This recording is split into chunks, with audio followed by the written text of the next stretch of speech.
बे यार, मैंने तो कभी सोचा ही नहीं था कि मेरे घर में जो नौकरानी काम करती है, क्या नाम इसका, रीना, ये इतनी हॉट है। वैसे भी मेरी वाइफ जो है ना, वो महीने में 25 दिन तो बाहर रहती है और मुझे बाहर से लड़कियां बुलानी पड़ती है, कॉल गर्ल्स। अगर मैं उन लड़कियों पे पैसे वेस्ट करने की जगह इसी से बात कर लूँ तो उनसे तो कम भी नहीं है। एक काम करता हूँ, इसी से बात करता हूँ। वैसे भी मैंने सुना है कि इसको पैसों की बहुत ज़रूरत है क्योंकि इसका पति बहुत शराब पीता है और बच्चे भी कोई सरकारी स्कूल में पढ़ते हैं। बात करके देखता हूँ। अब अच्छा रीना। जी साहब। 2 मिनट इधर आओ ना, कुछ काम है तुमसे। अभी। जी साहब बोलिए। अरे बेटे, कुछ बात करनी है मुझे तुमसे। अरे अरे, ये क्या कर रही हो? मैंने तुम्हें नीचे नहीं अपने बगल में बैठने को कहा है। नहीं नहीं साहब, हम आपके बगल में नहीं बैठ सकते। हमारे बाबूजी बोलते हैं कि कभी भी साहब के बगल में मत बैठना, क्योंकि अपने संस्कार होते हैं। अरे तुम पागल हो, कहाँ बाबूजी की बात लेके बैठी हो? इतने महीनों से काम कर रही हो, तुमने अभी भी मुझे नहीं पहचाना। अरे मेरे लिए अमीर गरीब ऊंच नीच ऐसा कुछ नहीं है, ठीक है? तुम अच्छे से काम कर रही हो, सफाई से काम कर रही हो, तो मेरे लिए सब एक समान है। आओ बैठो, तुम ऊपर बैठो। ओ तो सर आपका बड़प्पन है, वरना कहाँ लोग ऐसे सोचते हैं हमारे बारे में। अच्छा रीना सुनो, मैंने सुना है कि तुम्हारा पति काफ़ी शराब पीता था, तो शराब छोड़ी कि नहीं उसने? कहाँ साहब, ये एक बार दारू लोग पीने लग जाते हैं तो कहाँ छोड़ते हैं। शराब तो वो दिन भर पीता है, दिन भर शराब पीता है, मुझे मारता है, बच्चों के लिए खर्चा भी नहीं देता है, और जो भी घर में पैसा रहता है उस सबको भी दारू में उड़ा देता है। बाप रे बाप, इसका मतलब घर की सारी जिम्मेदारी तुम्हारे ऊपर है ना? हाँ साहब, बच्चों की फीस, घर का राशन, घर का किराया, सब कुछ हमारी जिम्मेवारी है। हम भी 2-4 घरों में मेहनत करते हैं और बस घर का खर्च चल जाता है, पर हमारे बच्चे बेचारे। अच्छा, बच्चों से याद आया, बच्चों की पढ़ाई कैसी चल रही है? बढ़िया चल रही है। सरकारी स्कूल में पढ़ते हैं वो, और उन्हें मिड डे मील भी मिल जाता है वहाँ पे। और वैसे भी हम तो घर जा नहीं पाते ना, तो दोपहर का खाना उन्हें दे नहीं पाते हैं। पर ये तो भगवान का शुक्र है कि सरकार ने ये योजना चालू कर रखी है मिड डे मील वाली। अरे पर तुम पागल हो क्या? कब तक ऐसे सरकार के भरोसे बैठी रहोगी? तुमको पता है ना, सरकारी स्कूलों में ना पढ़ाई अच्छे से नहीं होती। अरे लड़कों के फ्यूचर के बारे में सोचो ज़रा। अरे अब साहब क्या कर सकते हैं, पढ़ाई नहीं होती तो क्या हुआ, खाना तो मिलता है ना उन लोग को। 2 वक्त का खाना मिल जाता है, उतना ही बहुत है हमारे लिए। और वैसे भी पढ़ाई के लिए कौन सा हमारे पास इतना पैसा है कि हम उसे इंग्लिश मीडियम स्कूल में भेज दें। हमारे पास तो इतना पैसा होता तो हम अपने बच्चों का फ्यूचर करते ना सही से। देखो ना, तुम्हें ना मेरे होते हुए बिल्कुल टेंशन मत लो। देखो तुम दिल की एकदम साफ़ हो और इतने महीनों से मेरे यहाँ काम कर रही हो, तो तुम्हारी मेहनत देख के ना मैंने तुम्हारे लिए कुछ सोचा है। क्या सोचा है? यही कि ये घर के काम के अलावा अगर तुम्हें सिर्फ 1 घंटा काम करने के 10,000 मिल जाए तो करना चाहोगी? हाँ साहब, क्यों नहीं। ऐसा कौन सा काम है?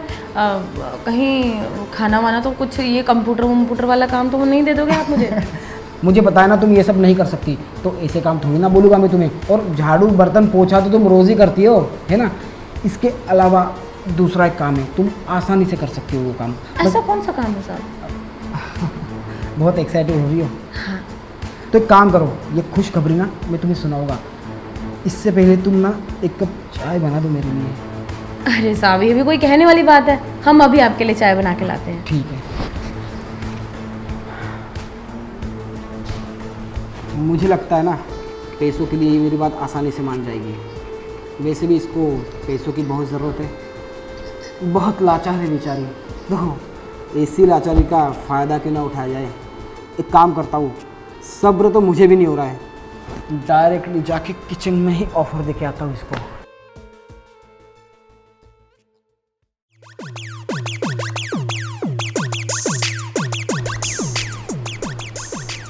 साहब कितने अच्छे हैं, कितना सोचते हैं मेरे बारे में और मेरे बच्चों के बारे में।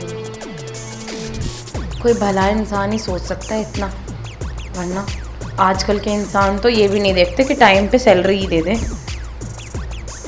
जब साहब मुझे 10,000 रुपये देंगे तो मैं ना अपने लिए एक बढ़िया सी साड़ी लेके आऊँगी। इतने टाइम से गंदी सी साड़ियाँ पहन के घूम रही हूँ, और फिर अपने बच्चे को सिनेमा भी लेके जाऊँगी, उन्हें बहुत खुशी होगी।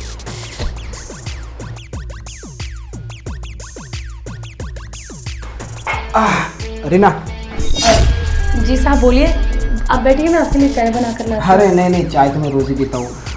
मैंने सोचा कि तुमको जब मैंने वो ऑफ़र दिया 1 घंटे के 10,000, तब से तुम्हारे मन में बहुत हलचल मच रही होगी, है ना? हाँ साहब, आपने सही कहा। हलचल तो मेरे मन में मची रही है। मुझे तो ऐसा लग रहा है कि कहीं आप मुझसे कुछ बनवा ना लें, और मुझे ना आता हो तो क्या करूँगी। पर वो तो मेरे पास फ़ोन है ना, यूट्यूब में देख के बना लूँगी। अरे तुम टेंशन मत लो, ये काम बहुत आसान है ना, तुम्हें यूट्यूब पे देखने की ज़रूरत पड़ेगी, ठीक है? ना ही कुछ बनाना है, और मैं तुम्हें अब इतना तड़पाना नहीं चाहता, सीधे मुद्दे पे आता हूँ, सारी बात बता देता हूँ। बताइए साहब, क्या काम है? हाँ देखो रीना, तुमको तो पता है ना कि मेरी वाइफ महीने में 20 से 25 दिन घर के बाहर रहती है, मिलना जुलना बहुत कम होता है। हाँ साहब, वो तो है। बेचारी मेम साहब बहुत मेहनत करती हैं, काम करती हैं, ऑफिस का काम रहता है, कभी कभी रात को भी घर नहीं आती हैं बेचारी। तो इस वजह से देखो, हम दोनों एक दूसरे को ना टाइम ही नहीं दे पाते हैं ना, एक दूसरे के साथ वक्त नहीं बिता पाते। तो मैं चाहता हूँ कि जो वक्त मेरी बीवी मेरे साथ नहीं बिता पाती ना, वो वक्त तुम मेरे साथ बिताओ। अब साहब, ये आप कैसी बातें कर रहे हैं? मेम साहब की जगह मैं नहीं, मैं तो ऐसा कभी सोच भी नहीं सकती। मेम साहब इतनी अच्छी हैं बेचारी, और वैसे भी आपको उनके गुस्से का पता नहीं है। अगर उन्हें ये सब पता चला ना, तो मेरी जान लेंगी और आपकी भी ले लेंगे साथ में। अरे मुझे एक बात बताओ, कैसे पता चलेगा? मैं बताऊँगा उसे? अरे मैं खुद नहीं बताऊँगा, अगर मैं बताऊँगा तो मैं खुद फंस जाऊँगा ना। मेरी इज्जत बची रहेगी, तभी तुम्हारी इज्जत बची रहेगी। तो तुम टेंशन मत लो, मेम साहब तक ये बात ना बिल्कुल नहीं जाएगी। तुम सिर्फ ये सोचो कि तुम्हें 1 घंटे में 10,000 रुपये मिल रहे हैं। नहीं साहब, पर फिर भी ये सब गलत है, मुझे नहीं लगता ये सब करना चाहिए। अरे यार, आज के ज़माने में सही गलत कुछ नहीं होता। आज के ज़माने में सिर्फ ज़रूरी है पैसा, ठीक है? तो तुम खुद सोचो ना, अगर तुम्हें 1 घंटे के 10,000 मिल रहे, महीने में अगर 7-8 बार भी काम मिल गया तो 70-80 हज़ार रुपये तुम्हें तो ऐसे ही मिल जाएंगे। तुम्हारे बच्चे सरकारी स्कूल में पढ़ पाएंगे, और तुम्हें रोज़ ना ये ऑटो से आने की ज़रूरत नहीं है। अरे अपने लिए मस्त एक एक्टिवा खरीद लो, एक्टिवा से आया जाया करो। समझ रही हो मैं क्या बोल रहा हूँ? हाँ साहब, पर अरे ज़्यादा सोचो मत यार, इतना अच्छा ऑफर मिल रहा है तुम्हें। हाँ ठीक है, मैं भी अपने बच्चों को इंग्लिश मीडियम स्कूल में पढ़ाना चाहती हूँ। अब अपने बच्चों के लिए कुर्बानी देनी पड़े तो हम तैयार हैं। टेंशन मत लो, ये कुर्बानी तुम्हें कुर्बानी जैसी नहीं लगेगी, ठीक है? सोचो तुम उन पैसों से क्या क्या करोगी, अच्छा अच्छा मेकअप करोगी, है ना?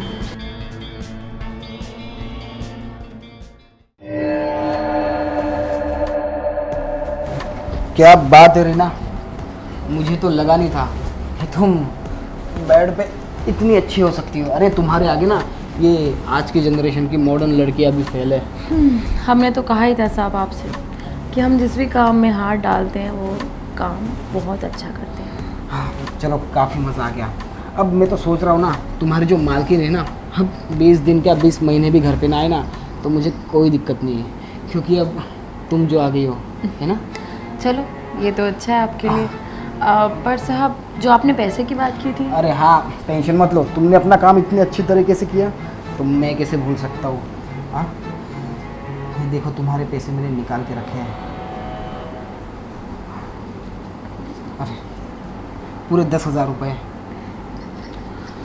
ठीक है? पर साहब, मुझे लगता है इस काम के 10,000 नहीं, मुझे 2 लाख मिलने चाहिए। क्या?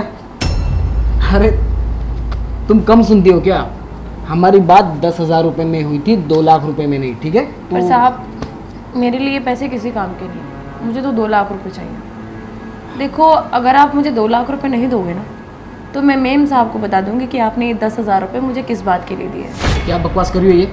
लगता है ना कि इतने सारे पैसे देख के तुम्हारी नीयत खराब हो चुकी है, ठीक है? और हाँ, ये जो धमकी दे रही हो ना मेम साहब को बताने की, चलो बता दो, तुम्हें पता नहीं है तुम्हारी मेम साहब को ना मुझ पे कितना भरोसा है। अरे वो तुम्हारा यकीन भी नहीं करेगी।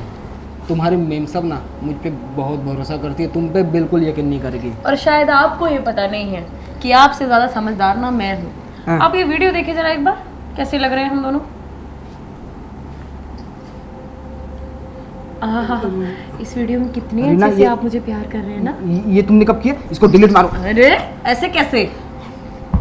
देखो, अब इस वीडियो के थ्रू जब मैं ये मेम साहब को दिखाऊंगी, तब तो आपको मुझे पैसे देने ही पड़ेंगे, क्योंकि अगर ये मेम साहब को वीडियो दिखा दी मैंने और मेम साहब तो आपका क्या हाल करेंगी, ये तो आप अच्छी तरह जानते हैं। नहीं देखो, मुझे पता नहीं था कि तुम इस हद तक इतनी होशियार हो सकती हो, है ना? तो टेंशन मत लो। अब सुनो, 10,000 में बात हुई थी ना, मैं तुम्हें 20 देता हूँ, ये पकड़ो 10, ठीक है। और टेंशन मत लो यार, ऐसे ही महीने में 5-6 बार तुम कर लोगी तो 20-20 लाख रुपए तो ऐसे ही कमा लोगी ना, टेंशन मत लो, काम की तुम्हें कमी नहीं पड़ेगी। पर प्लीज़ ये वीडियो है ना अभी तुम डिलीट कर दो। आपको मैं शक्ल से चिंदी चोर दिखाई देती हूँ क्या, जो आप मुझे 20,000 में डाल रहे हो? जितना कहा है उतना करो। मैंने बोला है आपको मुझे 2 लाख रुपए दो।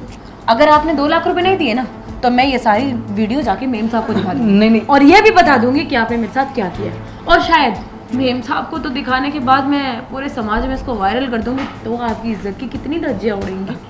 अगर आप चाहते हैं ना कि मैं आपके साथ ये सब ना करूं तो चुपचाप मुझे 2 लाख रुपए दे दो। देखो रीना, एक काम करो, 2 लाख तो मेरे पास नहीं है, तुम एक काम करो, वीडियो डिलीट कर दो। मैं तुम्हें देखो ये 50,000 पड़े ना, अभी 50 देता हूँ, ये तुम रख लो। 70,000 तो हो गए, ठीक है, टेंशन मत लो, 70,000 में डील फाइनल करते हैं, वीडियो डिलीट कर दो। ये वीडियो तो मेरे पास ही रहेगा और ये वीडियो तब तक मेरे पास रहेगा जब तक मुझे आपसे पैसे मिलते रहेंगे। इसका मतलब तुम इसे ज़िंदगी भर मुझे ब्लैकमेल करती रहोगी? Of course.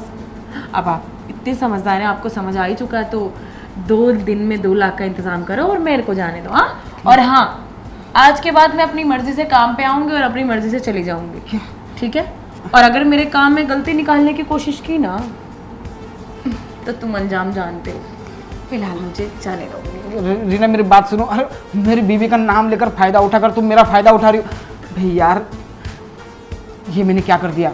अबे इससे अच्छा मैं कॉल गर्ल बुला लेता तो 10,000 रुपये में मेरा काम हो जाता और इतनी सिरदर्दी नहीं पालनी पड़ती मुझे। अब इसके चक्कर में ना मेरे तो लग गए। अब 2 लाख रुपए भी देने, ऊपर से कह रही है पूरी ज़िंदगी मुझे ब्लैकमेल करती रहेगी। नहीं नहीं, अगर गलती से भी मेरी वाइफ को ये सब पता चल गया ना तो मेरा क्या होगा मुझे ही पता है। मुझे कुछ भी करके ना रीना से फिर से एक बार बात करनी पड़ेगी, वरना ज़िंदगी भर ये मुझे अगर ऐसे ब्लैकमेल करती रही तो नहीं नहीं